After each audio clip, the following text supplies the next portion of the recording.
Clave Morse. Ya son las 9:34 de la mañana de este lunes 23 de junio y se están buscando una nueva administración para su edificio o condominio. Pueden entrar a administradoreschile.cl, la base de administradores de edificios y condominios más grande a lo largo del país, capacitados con el uso de la plataforma para administradores Comunidad Feliz y con conocimiento de la nueva ley de copropiedad 21.442. Entra a administradoreschile.cl, llena el formulario y te enviaremos gratis 3 opciones de administradores de edificios para que tú elijas la que más te acomoda. Una comunidad bien administrada es una comunidad feliz. ILAP es la tecnología que permite exportar y vender tus productos en marketplaces internacionales. Conecta, publica y gestiona integradamente muchos canales a través de una sola plataforma. Encontrarás distintas herramientas para optimizar y eficientar tus ventas globales. Exportar y vender en marketplace nunca fue tan fácil. Conectamos Latinoamérica con el mundo. www.lapglobal.io. Las noticias que debes saber. Titulares en Clave Morse. Ahora, hace algunos minutos atrás, el Banco Central publicó lo que es el Producto Interno Bruto regional del primer trimestre del 2025. De acuerdo con la información preliminar de las cuentas nacionales, en el primer trimestre de 2025, el PIB creció en 15 de las 16 regiones del país, totalizando una expansión del 2,3% para la economía nacional. El consumo del hogar, en tanto, presentó cifras positivas en 13 regiones, en línea con el crecimiento del 1,8% para el total del país. Considerando la descomposición de macrozona, todas aportaron positivamente al resultado del PIB, destacándose las contribuciones de la región metropolitana y la zona centro-sur. Todas las zonas geográficas contribuyeron al resultado del consumo de hogares nacional. La región metropolitana fue la de mayor incidencia, seguida en menor medida por la zona sur y centro. A ver, solo Tarapacá, la región de Tarapacá se quedó de alguna forma abajo de este crecimiento económico durante el primer trimestre del 2025, frente, obviamente, si lo comparamos al igual periodo del 2024, según informó el Banco Central. Compensaron en parte el resultado de los aumentos de servicios personales y comercio. El descenso contrastó con el alza del 7,7%, por ejemplo, que tuvo la región de Atacama, muy cerquita, como reflejo de la mayor producción de la minería del cobre. Por otro lado, la industria pesquera contrarrestó en parte el resultado. Más atrás, con una mejora del 3,4%, se ubicó Antofagasta, impulsada por la extracción de cobre y litio, la construcción y la generación eléctrica. Cerró este cuadro del norte el 1,7% del avance observado en Arica y Parinacota. En la zona central, ya dijimos, los resultados no fueron muy distintos del nivel del 2%. Coquimbo mostró una expansión del 2,2%, Valparaíso del 2,7%, la región metropolitana del 2,4%, y en el sur destacó bastante crecimiento si tomamos en cuenta todo lo que es el PIB del primer trimestre a nivel nacional. Principalmente destacó un 4,2% de crecimiento en la región de O'Higgins, gracias principalmente al sector agropecuario y silvícola, los servicios personales, la industria alimenticia, la que fueron en parte lastrados por la caída de la minería del cobre. El Maule, 3,6%, también muy impulsado por el sector agropecuario. Ñuble, un 2%, y más hacia el sur, Los Lagos, un PIB que se expandió en un 3,2%, principalmente influido por la industria de alimentos y la pesquera. Más atrás se ubicó la Araucanía con el 2,9%. Los Ríos no cayó, pero estuvo a punto, estuvo al ras, como se dice. Subió 0,1%.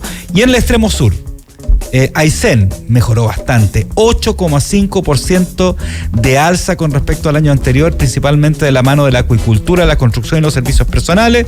Magallanes también muy alto, 6,1% el PIB del primer trimestre del 2025 si lo comparamos con el mismo periodo del año anterior.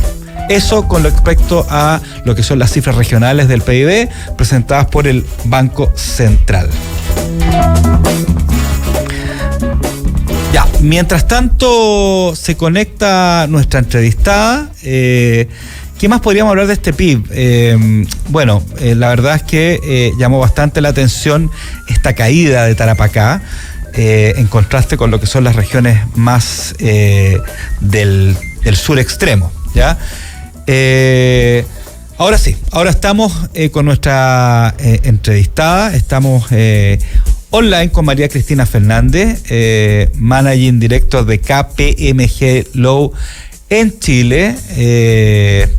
Vemos ahí que está muy abrigada, así que seguramente está en un lugar que está más helado que en el estudio, por lo menos de Radio La Clave. María Cristina, ¿cómo estás? Sí. Bien, ¿y tú, Daniel? Bien, ya una entrevistada de la casa, ¿ah?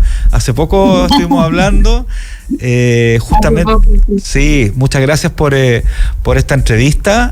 La verdad es que este es un tema muy importante, por eso quisimos destacarlo hoy en día en Clave Morse y un poco decodificar este tema, ¿no es cierto? El miércoles pasado, como para hacer un poco de introducción, se despachó a ley el proyecto que aumenta el sueldo mínimo con una nueva alza del 2025 y otra en 2026, ¿no es cierto?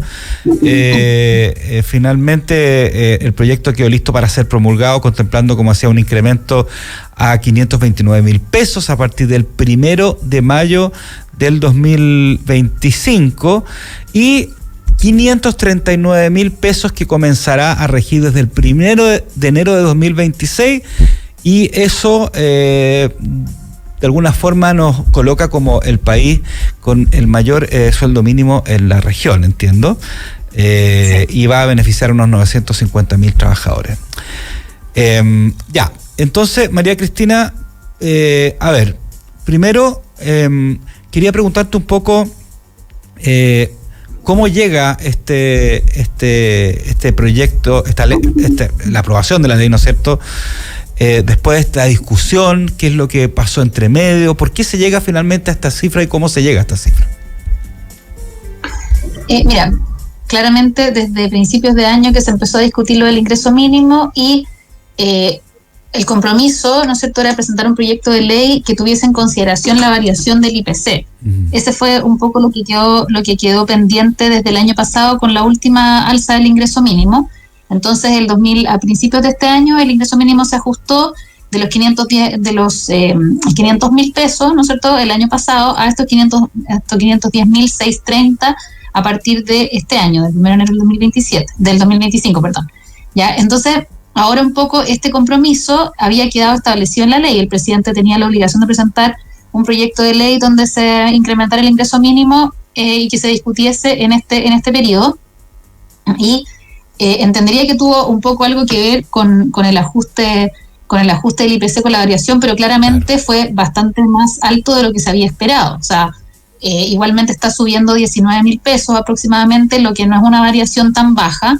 Y entiendo que esto finalmente se gestó en base a un acuerdo entre Hacienda y la CUT. Ellos fueron los que cerraron este acuerdo, en virtud del cual iban a subir el ingreso mínimo a esta cifra. Entonces, es una cifra que es más alta de lo esperado. Lo esperado hubiese sido un ajuste de acuerdo a la variación porcentual del IPC, ¿no es cierto? Algo que estuviese más cercano quizás a la realidad que se está viendo. Entonces, cualquiera podría decir, bueno, obviamente incrementar el ingreso mínimo es lo que todos queremos, ¿no es cierto? Todos queremos que todos tengan acceso, o que los que reciben el ingreso mínimo tengan acceso a una remuneración mayor, pero como habíamos comentado la otra vez, estamos en un periodo, ¿no es cierto?, en que han habido demasiadas quizás normas laborales que han de alguna forma impactado el empleo, y por lo mismo creo que este número igual se aleja un poco. Además está el compromiso de que se va a incrementar nuevamente en enero del 2027. Ya, entonces, claro, se ajustó en base a este acuerdo en el que igualmente participó Hacienda con la CUT, pero la CUT no tiene la representación de todos los trabajadores. O sea, probablemente se podría haber consensuado un poco más, pienso. Es un poco lo que quizás tendría que haber sido una forma de haber visto un poquito la realidad país, como te decía. Y, por ejemplo, también podría ser una alternativa pensar en ingresos mínimos diferenciados, ya por área de actividad. ¿Cómo, o sea, así? En algún área, no sé. ¿Cómo así, por ejemplo, los ingresos mínimos diferenciados por área, por sector productivo, pensando más que por sector productivo, por área, pensando en el tamaño de las empresas? O sea, no tienen la misma capacidad una empresa, una pyme, ¿no es cierto?, que una empresa grande. Entonces, ahí entramos quizás con ese tipo de diferencias que no es lo ideal, pero en el fondo pensando en la realidad, o también hay quizás una idea que no se ha discutido mucho en general, pero que igualmente se podría considerar y que en otros países se ocupa bastante, es la existencia de un ingreso mínimo por hora. También podría ser una alternativa, en el fondo quizás tener más cartas sobre la mesa al momento de negociar o tener más posibilidades, ¿no es cierto? Hoy día tenemos una legislación laboral que en ese sentido es más rígida, ¿no es cierto? El ingreso mínimo es el que es y es el que hay que cumplir, y lamentablemente ese ingreso mínimo muchas veces va a tener un impacto relevante en el empleo y especialmente en las empresas más pequeñas. Entonces, pensando en eso, es que no hay una solución fácil acá, claramente, pero pienso que quizá un ingreso mínimo diferenciado, eventualmente moverse a un ingreso mínimo por hora podría ayudar. Eso, es bien importante enfocarse un poco también en las pymes, ¿no es cierto? Porque hemos hablado varias veces en Clave Morse que por lo menos las grandes compañías, los grandes holding, ¿no es cierto? Generalmente el sueldo mínimo es un desde hace tiempo, digamos, pero justamente, claro, en las pymes, en las medianas empresas, es más difícil alcanzar esto, especialmente cuando uno tiene una cantidad de trabajadores, cuando hay un ingreso proyectado más o menos fijo. Entonces, la pregunta es si existen algunos mecanismos de apoyo económico, si se establecen algún mecanismo de apoyo a las micro, sobre todo, y a las pequeñas empresas frente a este nuevo salario mínimo. O sea, por el momento lo que existe es lo que conversamos en la vez anterior a propósito del subsidio a la contratación. Pero no existe hoy día algún otro tipo de subsidio especialmente enfocado a poder complementar el ingreso mínimo. O sea, si hay un ingreso mínimo, a lo mejor a las empresas más pequeñas se les podría dar algún tipo de subsidio que les permita llegar al número. Porque como tú bien señalabas, además, el ingreso mínimo también tiene otro impacto, que es que aumenta la gratificación legal. La gratificación legal, ¿no es cierto?, que es la distribución del 30% de las utilidades líquidas del ejercicio, pero que se puede eximir la compañía de hacer ese pago, ¿no es cierto?, abonando el 25% de la remuneración con tope de 4.75 ingresos mínimos. Entonces, en ese contexto es que también aumenta la gratificación al aumentar el ingreso mínimo, porque se tiene que considerar el ingreso mínimo vigente al 31 de diciembre de cada año. Entonces, en el mercado hoy día en general, la gratificación está incorporada dentro de la remuneración mensual con esta modalidad, con este 25% que al final el tope son los 4.75 ingresos mínimos, que son 202.000 pesos hoy. Con este incremento del ingreso mínimo, obviamente eso también se va a ver impactado. No es un número gigante al mes, ¿no es cierto?, pero al año sí tiene un impacto. Ahora, ¿qué efectos se espera que esto tenga, por ejemplo, en lo que es la formalización del empleo, la reducción de desigualdades, ¿no es cierto? Todo el tema de la informalidad también, que hemos hablado bastante en otras entrevistas. ¿Cómo esto podría impactar ese elemento? O sea, claramente va a impactar principalmente porque han sido muchas cosas este año. O sea, tenemos el aumento de la cotización del empleador en agosto. Claro. El ingreso mínimo ahora, ¿no es cierto? Además de esto, bueno, tenemos todos los incrementos de costo en general, ¿verdad? Tenemos las 40 horas. Entonces, han sido muchas medidas que son deseables a nivel de empleo, pero que claramente han tenido y van a tener un impacto en la empleabilidad.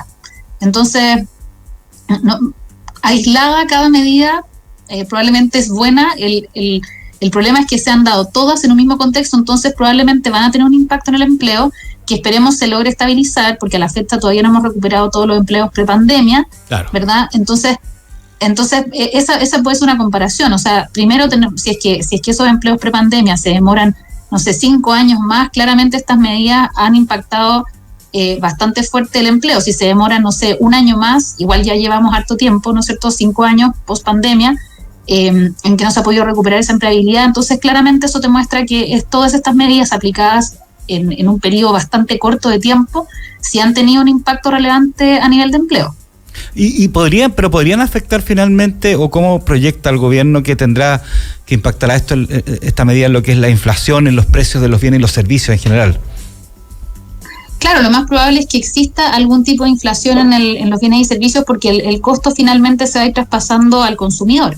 Uh-huh. Entonces también muchos dicen el costo laboral se va a ir traspasando al trabajador y las remuneraciones tenderían a bajar. Eso es poco probable, creo. Las remuneraciones que ya existen no van a bajar porque van a requerir un consentimiento del trabajador. O sea, no puedo bajar la remuneración unilateralmente por parte del empleador. Entonces va a impactar el empleo porque se va a contratar menos y eventualmente también podría impactar el precio de los bienes y servicios. Perfecto. Les recuerdo que estamos conversando con María Cristina Fernández, Managing Director de KPMG Law en Chile, sobre lo que fue la semana pasada la aprobación de la ley que sube el sueldo mínimo a 529.000 para este año, ¿no es cierto? Después tiene otro aumento el próximo año. Y explicar un poco cómo se dio esto, cuáles son los efectos.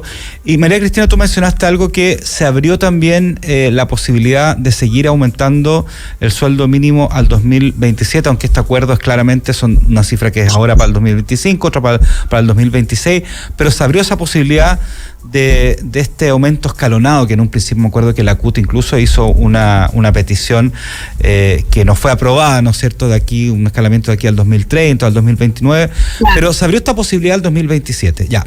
Y esa es solamente una declaración, porque imagino que todo eso hay que después conversarlo con el gobierno que venga, volver a hablarlo. O sea, en el fondo, el aumento es hasta el 2026, pero esa apertura hacia el 2027 requiere toda una conversación nueva, ¿no es cierto? O sea, es solamente una especie de anuncio, me imagino, ¿no? Claro, exactamente. O sea, lo que ha pasado históricamente es que el ingreso mínimo antes siempre se negociaba en el mes de junio, claro. Siempre entraba en vigencia en julio de cada año, ¿no es cierto? Eso pasó históricamente hasta que en un momento se acordó un ingreso mínimo por más de un periodo, para no tener nuevamente la negociación, ¿no es cierto?, a mitad de año. Entonces se dejó un poco esta posibilidad de que quedase establecido por ley el nuevo aumento a los 6 meses de entrar en vigencia el aumento que se estaba aplicando en virtud de la ley que se estaba aprobando, y luego con algún tipo de indicador como ocurrió en esta oportunidad. Entonces, claro, efectivamente lo que tú señalas es así. Al 2027 hay una declaración de que claramente todos los años van a querer ir aumentando el ingreso mínimo, y obviamente eso va a ir genera un impacto a nivel de la empleabilidad.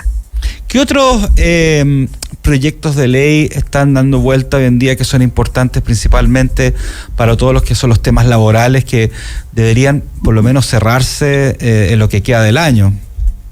Uh-huh. Bueno, está el de la Sala Cuna para Chile, que implica una nueva cotización del empleador y que tiene por objetivo que todos los trabajadores tengan acceso a la cuna independiente de su género. Ya no es una regla especial solo para las madres. Claro. Pero esa regla se mantiene, entonces esto es una cotización adicional y es un 0,32% por trabajador. Nuevamente encarecería el costo de contratación de personal.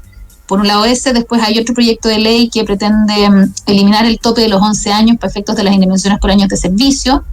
Y bueno, está el otro compromiso del gobierno de presentar un proyecto de ley de negociación multinivel o negociación ramal.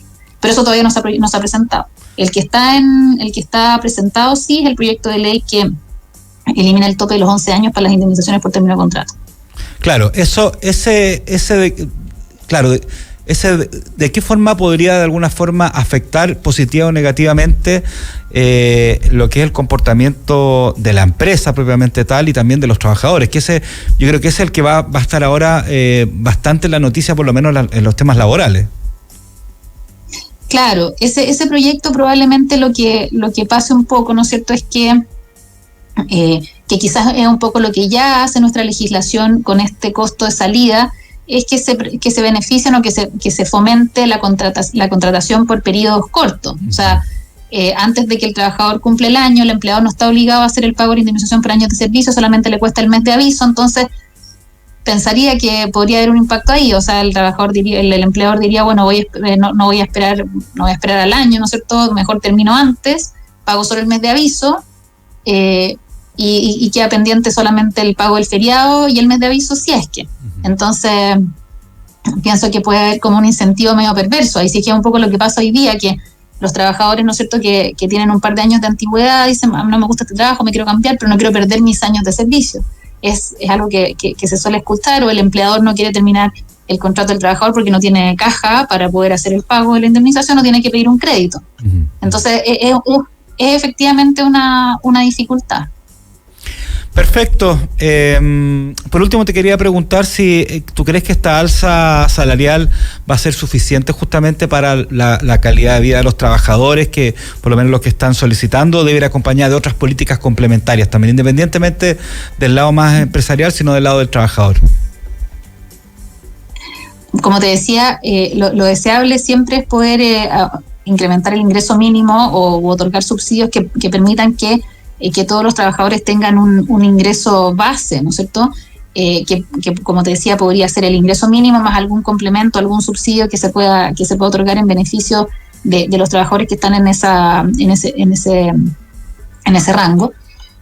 Siempre eso va a ser lo deseable. Entonces, desde el punto de vista del trabajador, por supuesto, el costo de la vida solo sube, ¿no es cierto? Entonces, por supuesto que sería el foco. El foco sería probablemente pensando un poco en mantener la empleabilidad y mejorarla, y fomentar que las pymes contraten personal. Probablemente un subsidio al ingreso mínimo podría ayudar a que eso ocurra. Así claramente hay que verlo desde las dos perspectivas. Entonces, desde el punto de vista del trabajador, por supuesto que lo deseable es que el ingreso mínimo vaya aumentando en el tiempo, pero desde el punto de vista de las empresas también es que puedan ir creciendo, y para poder crecer, ¿no es cierto?, que puedan tener algún tipo de incentivo. Súper. María Cristina Fernández, Managing Director de KPMG Low en Chile, explicándonos un poco los efectos y lo que viene con respecto a este aumento del salario mínimo en nuestro país que fue aprobado la semana pasada. Muchas gracias, que tengas una buena semana. Muchas gracias, Daniel. Igual tú. Un abrazo. Bueno, y mientras tanto estamos viendo lo que está pasando en las bolsas, ¿no es cierto? Por lo menos la que ya abrió hace casi una media hora en nuestro país y en Estados Unidos. Hay bajas, pero muy leves, ¿no es cierto? Viendo lo que está pasando principalmente en el Medio Oriente. Por ejemplo, lo que es el IPSA está bajando 0,6%, ¿no es cierto?, tras este fin de semana largo que tuvimos.